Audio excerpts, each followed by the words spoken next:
Hi, welcome back to my channel.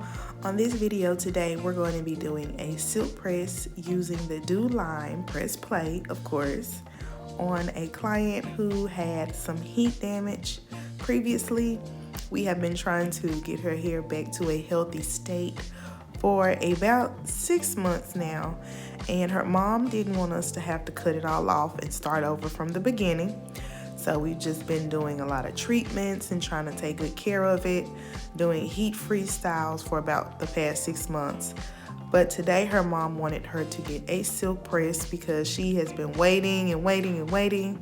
So I said, all right, let's do it. But as you can see, she still has some heat damage spots.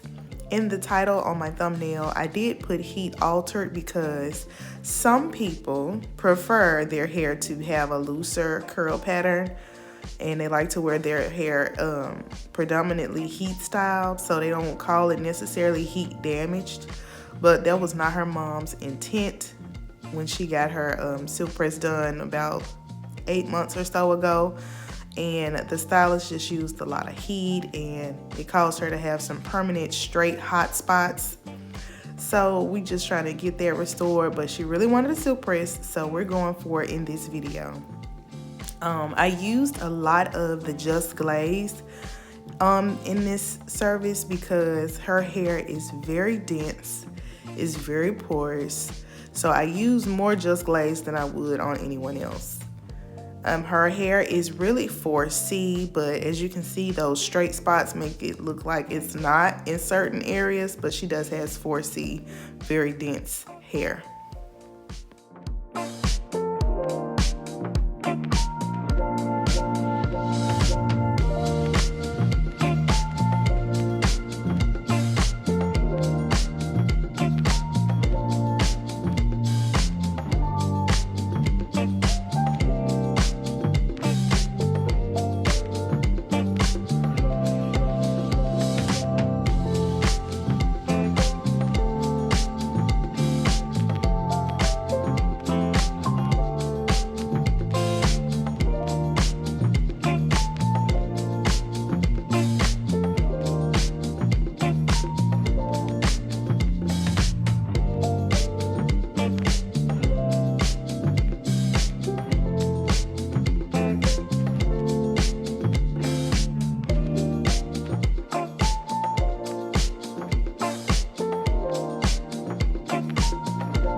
So I'm just beginning to blow dry her hair.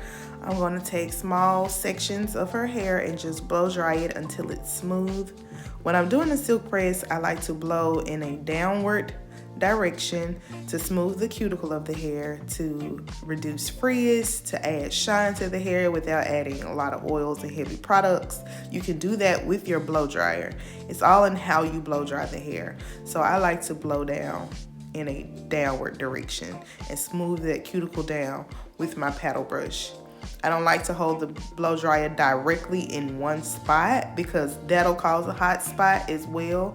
So keep the blow dryer moving, but in a downward direction.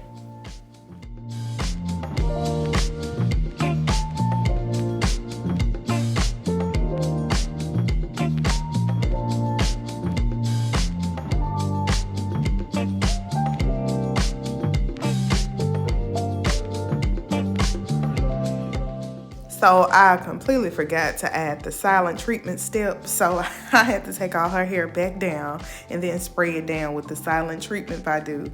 And then I'm going to continue to blow dry the rest of her head until it's all dry and blown out. But I forgot that step. I had to go back.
All right, now moving on to the flat iron. So I like to flat iron in very thin sections, especially when I have someone whose hair is as dense as hers. You need to make sure that you're taking like paper thin sections of the hair and flat iron it. You cannot rush through and try to take big sections of hair. You see how thin that section is? You need to be able to see through the section that you're flat ironing. It cannot be very thick at all, especially when you have very dense, coarse 4C type hair. So I'm taking thin sections and doing one pass. Before I started flat ironing, I did use the OPP Badu, and I just lightly sprayed it through the hair, and I made sure that it's not so much that the hair was damp, because you don't want the hair to be damp, but I just lightly misted the OPP over the hair. And just one pass, and one pass is enough if you did your blow dry right. So it's no need to go back over the hair 3 or 4 times with the flat iron, because that'll also cause heat damage.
So I did her a little trim, and then went through it and just like bumped the ends of her hair. She's 10, so she doesn't want like a kitty style. She wanted she wanted to look like a teenager. So I just did a little bump on the ends.